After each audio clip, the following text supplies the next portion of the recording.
की इजाज़त देती है? बताओ तो। मेरी बेटी है, जर्जी साहब का काम यह है कि निकाह पढ़वाया जाए दामाद के साथ और बेटी का हाथ पकड़ के दामाद को दुआ देकर रुखसत कर दिया जाए।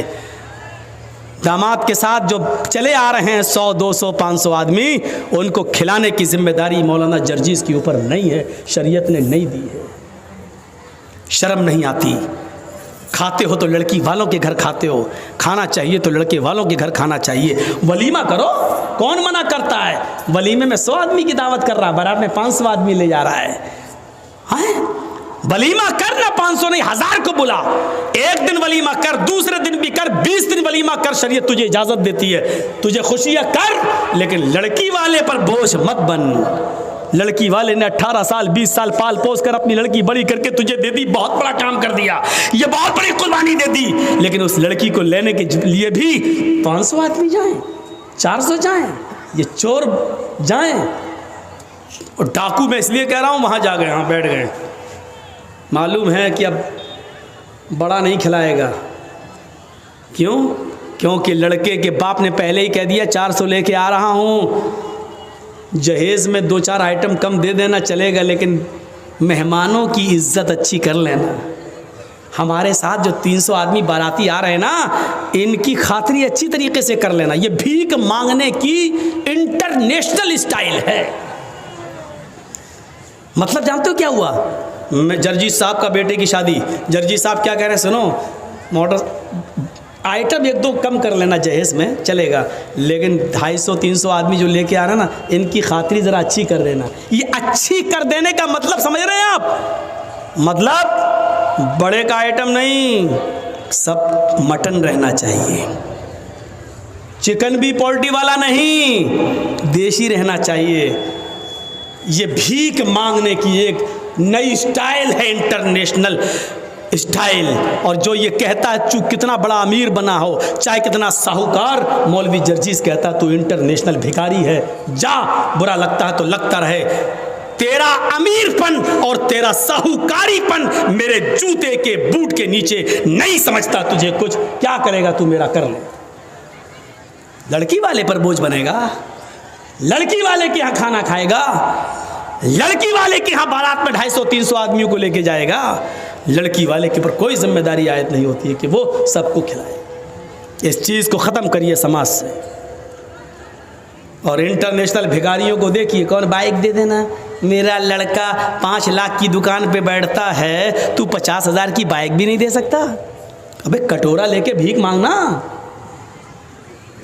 दरवाजे पर जर्जीस के जब कोई लंगड़ा आदमी आता है तो 10 रुपए देने में फख्र होता है कि चलो पैरों से माजूर है, कमाने के लायक नहीं है। एक अंधा आता है, 100 रुपए देने में अच्छा लगता, आंखों से अंधा, कमाने के लायक नहीं है। इन बेचारों को भिखारी समझकर दे देता हूं, ये बेचारे कमाने के लायक नहीं है। दोनों हाथों से मजबूत, हट्टा खट्टा, मोटा ताजा तंदुरुस्त अमीर बाप की बिगड़ी हुई औलाद, और अपने लड़के के नाम पर मोटरसाइकिल मांग रहा है। ईमानदारी के साथ बताओ, अंधा लंगड़ा लूला जो अल्लाह के नाम पे 10-20 रुपए मांगे वो बड़ा भिखारी है, या जो अपने बेटे के नाम पे बाइक मांगे वो बड़ा भिखारी है? मौलवी जर्जीस की नजर में इंटरनेशनल भिखारी वो है जो अपने बेटे के नाम पर बाइक मांग रहा है। तू इंटरनेशनल भिखारी है बेईमान, कमीने।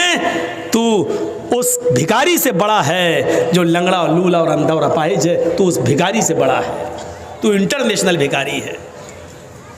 शर्म आनी चाहिए, शर्म। तो ये चीज़ें हमें अपने समाज से दूर करने की ज़रूरत है। हज़रत उमर फारूक के ज़माने में तो एक एक चीज़ पर नज़र रखी जाती थी, एक एक चीज़ पर। हज़रत उमर रात की तारीकी में गश्त कर रहे हैं। अब देखिए, अच्छा यहाँ देखता हूँ मैं, बस मैंने देख लिया है, अब सुनिए, मेरी नज़र में आ गया, मेरी आंखों ने फ़ोटो खींच लिया उसका। हज़रत उमर रात की तारीकी में गश्त कर रहे हैं, एक दरवाजे से के पास से गुज़रते हैं, अंदर एक औरत के कराहने की आवाज़ आती है। आगे बढ़ते हैं तो सुनते हैं कि एक औरत शेर पढ़ रही है, और शेर पढ़ते हुए कह रही है, अगर मुझे उमर के सिपाहियों का डर न होता तो आज मैं नज़र इब्न हारिस को अपने घर बुलाती और आज मेरी चारपाइयों की चोलियां बोल रही होती। मुझे उमर का डर न होता तो आज नज़र इब्न हारिस से मैं अपने जिस्म की तस्कीन कर लेती, नज़र इब्न हारिस को बुला लेती और मैं उसके साथ अपना मुँह काला कर लेती, अपनी चारपाई की कुछ चुरमुरवा लेती, उसकी आवाज़ें निकल जाती। ये अरबी में शेर पढ़ रही थी जिसका तर्जमा मैंने आपके सामने रख दिया। हज़रत उमर ने उस मकान का नंबर नोट कर लिया, जहन में बिठा लिया और पता लगाने लगे कि नज़र इब्न हारिस कौन है। ये औरत नज़र इब्न हारिस को क्यों याद कर रही थी। जब नज़र इब्न हारिस को बुलाकर हज़रत उमर के पास लाया गया तो क्या देखते हैं कि वो तो बहुत नेक आदमी है, बहुत शरीफ आदमी है, बड़े इबादत गुजार हैं। पूछा अमीरुल मोमिनीन ने, उमर फारूक ने, आए नज़र, उस जगह पर मेरा गुज़र हुआ, वहाँ एक औरत रहती है इस नाम की, मुझे बताओ कि इस नाम की औरत से तुम्हारा क्या ताल्लुक़ है। नज़र इब्न हारिस ने कहा, अल्लाह की कसम, न तो मैंने उस औरत का नाम सुना है और ना ही मैं उस औरत को जानता हूँ कि वो कौन है। वो मुझे कैसे जानती, मुझे नहीं मालूम। जब उन्होंने कसम खाकर यकीन दिलाया तो हज़रत उमर ने उनको छोड़ दिया। लेकिन हज़रत उमर को बड़ा ताज्जुब हुआ कि नज़र इब्न हारिस ने के अंदर इस औरत ने क्या देख लिया है जो उनको याद कर रही थी। एक तरफा आग लगी हुई थी मोहब्बत की और कह रही थी कि अगर मुझे उमर का डर ना होता तो नज़र इब्न हारिस को मैं अपनी चारपाई पर बुलाती और आज मैं उसके साथ जिना करती, मैं उसके साथ मुँह काला करती। अब हज़रत उमर ने उस औरत को बुलवाया। जब वो औरत आई तो उससे पूछा, अरे औरत, नज़र इब्न हारिस कौन है। पहले तो वो आनाकानी करने लगी, कौन नज़र, नहीं मैं नहीं जानती। हज़रत उमर ने अपने खादिम से कहा, कोड़ा निकालो, ये ऐसे जवाब नहीं देगी।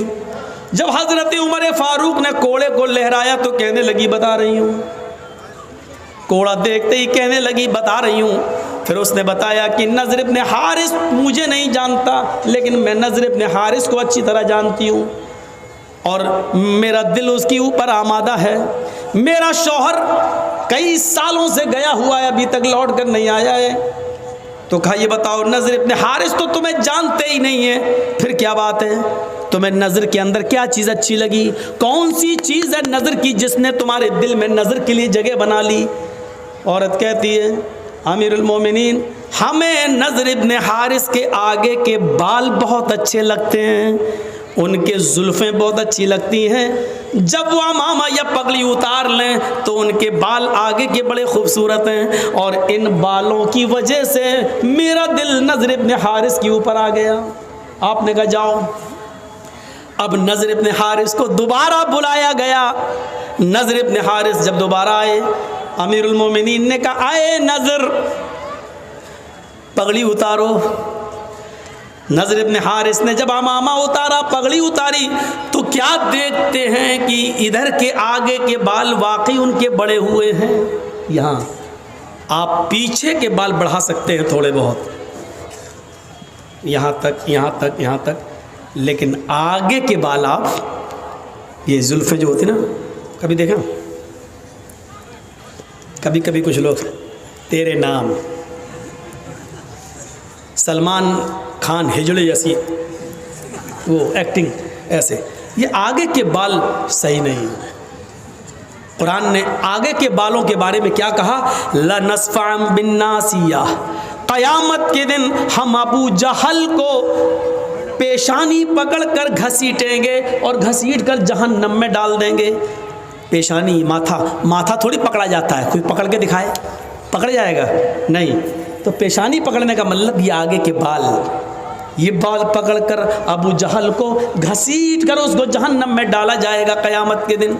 तो मेरे भाइयों, आगे के बाल, पेशानी के बाल रखना ये अबू जहल की निशानी है, अबू जहल की आदत है। अबू जहल ने आगे के बाल रखे थे, इसलिए अल्लाह ने अबू जहल के बालों का जिक्र कर दिया। हम उसको आगे के बाल पकड़कर, पेशानी के बाल पकड़कर उसको घसीटते हुए जहन्नम में डाल देंगे। यहाँ मेरी आंखें फ़ोटो खींच चुकी हैं।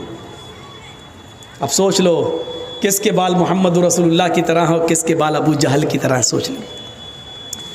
तो नज़र इब्न हारिस के जब बाल देखे तो कहा अमीरुल मोमिनीन ने, आए नज़र इब्न हारिस, तुम्हारे आगे के और सामने के बालों ने मदीने की औरतों को फितने में डाल दिया, मदीने की औरतों को खतरे में डाल दिया है। तुम्हारे आगे के ये हिप्पी कट बाल देखकर मदीने की औरतें अपने आउट ऑफ कंट्रोल होने लगी हैं, अपने काबू खोने लगी हैं। इधर आओ।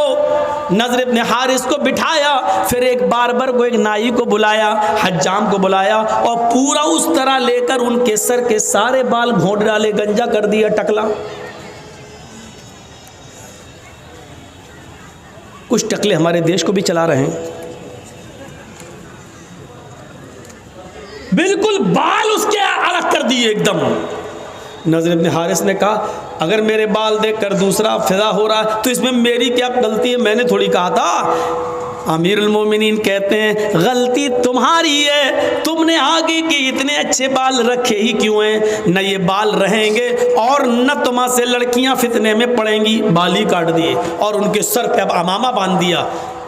खुदा की कुदरत देखो, पहले वो कम खूबसूरत लग रहे थे, बाल काटने के बाद, टकला करने के बाद जब अमामा बांधा तो और खूबसूरत लगने लगे। अब मदीने की एक लड़की उन पर फिदा होती थी, बाल कटने के बाद, अमामा बांधने के बाद 10-10 लड़कियां उनके ऊपर फिदा होने लगी। हज़रत उमर ने कहा यार ये तो मामला ही अजीब हो गया, उल्टा हो गया। मैं तो बाल काट के भी सही नहीं कर पाया, पहले तो एक लड़की मर रही थी, अब तो 10-10 मरने लगी।